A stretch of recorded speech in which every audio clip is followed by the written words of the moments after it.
الحمد للہ رب العالمین والعاقبۃ للمتقین والصلاة والسلام علی رسولہ الکریم اما بعد.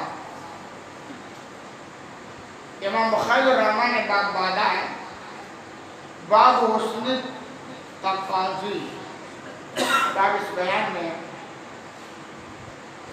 کہ تقاضے میں نرمی کرنا ہے، یعنی آپ نے کوئی مال کوئی پیسہ کسی کو بطور ادھار یا قرض دے رکھا ہے تو آپ کا حق بنتا ہے کہ آپ اس سے مانگیں بھائی.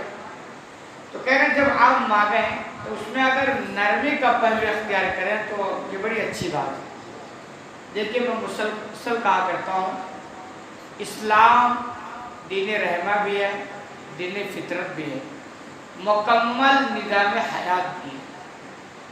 جہاں سے بھی بگاڑ اور فساد کے امکانات ہوتے ہیں وہاں اسلام فوراً رہنمائی کرتا ہے.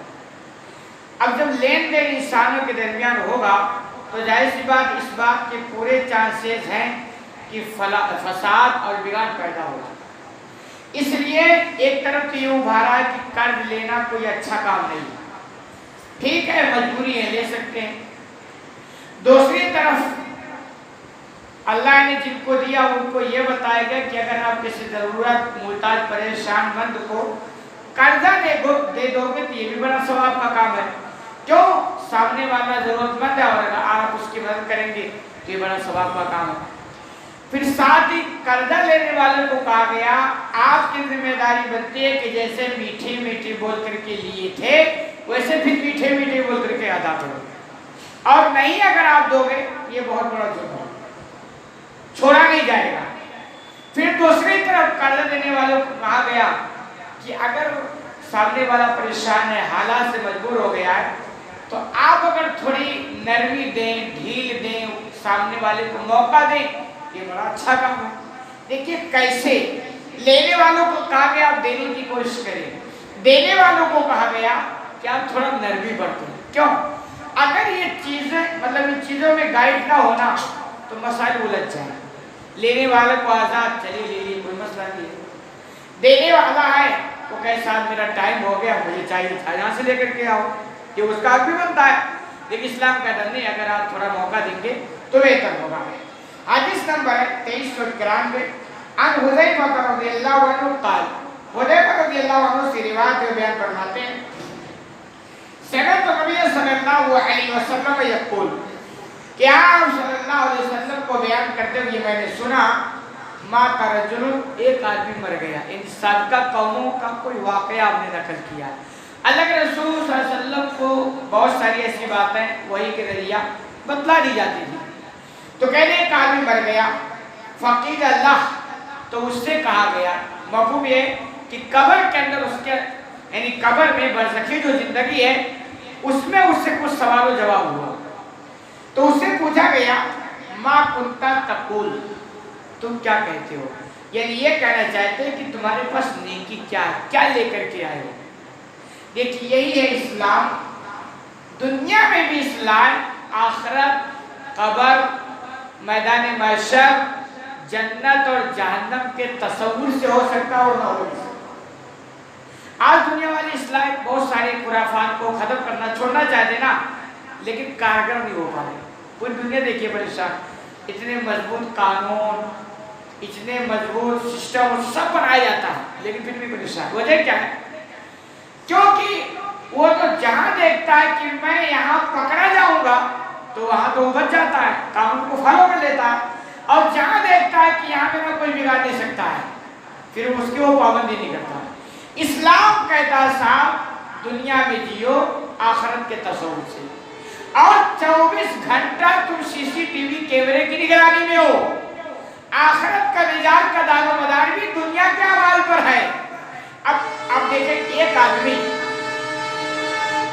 جس کو یقین ہو کہ جو کچھ ہم کر رہے ہیں نیکی ہو یا برائی،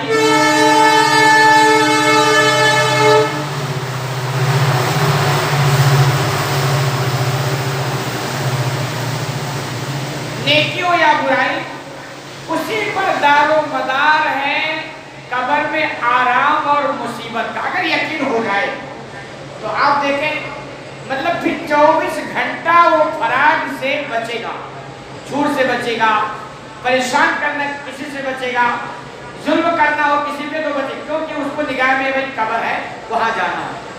اور ایک آدمی کو اور اسی طرح جہنم کا اس کے دل کے اندر تصور ہو جائے، قیامت کا ہو جائے کہ بھائی جو کچھ ہم کر رہے ہیں اسی حساب سے فیصلہ ہوگا، تو آپ دیکھیں اس کی زندگی دنیا کی زندگی میں اصلاح ہوگا کہ نہیں ہوگا۔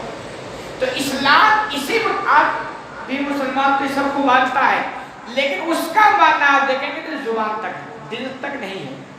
جس دن یہ باتیں اس کے دل میں اتر جائیں گی اس دن اس کے زندگی میں اصلاح ہونا طے ہے، وہ ہوتے رہے گا۔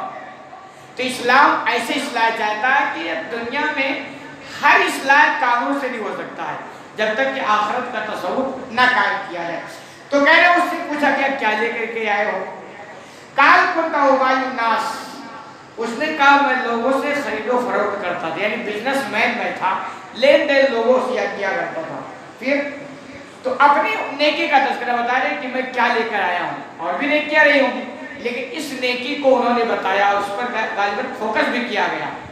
تو کہہ رہے فَاتَجَوَّزُوا عَنِ الْمُوسَرِ وَيُخَفِّفَ عَنِ الْمُوسَرِ، میں مالداروں کو ڈھیل دیتا تھا اور تنگ دستوں کو معاف فرما دیا کرتا تھا۔ یعنی وہ قبر والے سے جب پوچھا گیا تو اپنی نیکی بتا رہے کہ میرا پتہ نہیں بہت ساری نیکیاں ہو سکتی ہیں کیا ہے، لیکن میری زندگی میں یہ ہے کہ میں جب کسی کو کچھ دے دیتا تھا، قرضہ دے دیا، سامان دے دیا، تو میں دیکھتا کہ اگر وہ مالدار ہے لیکن وقتی طور پر پھنس گئی غالب ہوتا ہے کہ بھئی ابھی نہیں ہے بہت سارے لوگ کے پاس، تو میں اس کو ڈھیل دیتا رہتا، اچھا چلو بعد میں دے دے گا، چلو بعد میں، یعنی بہت تقاضا نہیں کرتا تھا۔ اور دیکھتا کہ تنگ دست ہے، بندہ دینا چاہتا ہے، پوری کوشش کرتا ہے، لیکن حالات ایسے خراب ہو گئے کہ وہ دے نہیں پا رہا ہے، تو پھر میں اس کو کیا کرتا تھا؟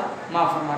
کیونکہ کبھی کبھی ہوتا ہے آدمی قرض لیا اور پوری کوشش کرتا ہے، مثال کو ایک دکان چلاتا ہے آدمی اور قرض لیا کہ میری یہاں سے آمدنی ہوگی دھیرے دھیرے میں دے دوں گا، تو اسی بنیاد پر اور اسی بھروسے پر اس نے قرض لیا تھا، اتفاق سے اس کی دکان پر کوئی آفت آ گئی، زلزلہ آ گیا، آگ لگ گئی، دکان برباد ہو گیا، اب ایسی بات وہ دے گا کہاں سے نا؟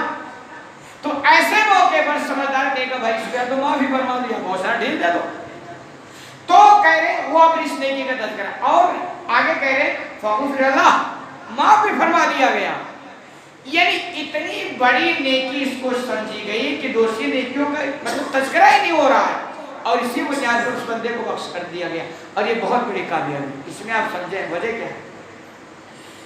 پورے مخلوق جو دنیا میں ہے نا، یہ سب اللہ کی مخلوق، سب کو اللہ ہی نے پیدا کیا، تو اللہ کو اپنے مخلوق سے بڑی محبت ہے۔ کوئی بھی آدمی نا اپنا سامان جب بناتا ہے نا، ایک بچہ آپ دیکھیں کبھی مٹی کا گھر بنائے، آپ توڑ کر کے دیکھو، جو چیز خود بناتا ہے نا اس سے اس کو محبت ہوتی ہے، تو ایسے اللہ نے مخلوق پیدا کیا ہے نا، اس مخلوق سے بڑی محبت ہے، اور اس میں انسان پہلے نمبر اشرف المخلوقات، تو انسان سے بڑی محبت ہے۔ اسلام چاہتا ہے، یعنی اللہ چاہتا ہے کہ ہمارے بندے میرے دوسرے بندوں کے ساتھ اگر سنبھالے کرتے ہیں، اور جو عبادات ہے نا، عبادات کا بھی مقصد یہی ہے کہ زندگی کے اندر اصلاح ہو جائے۔ ایک آدمی تہجد گزار بن جائے لیکن اس کی زندگی میں دوسروں کے ساتھ بھلائی کرنا کچھ بھی نہیں ہے، بیکار، کسی کام کا نہیں وہ ہے، کیونکہ اس عبادات کا مقصد ہے کہ زندگی کے اندر بھلائیاں پورنی چاہیے۔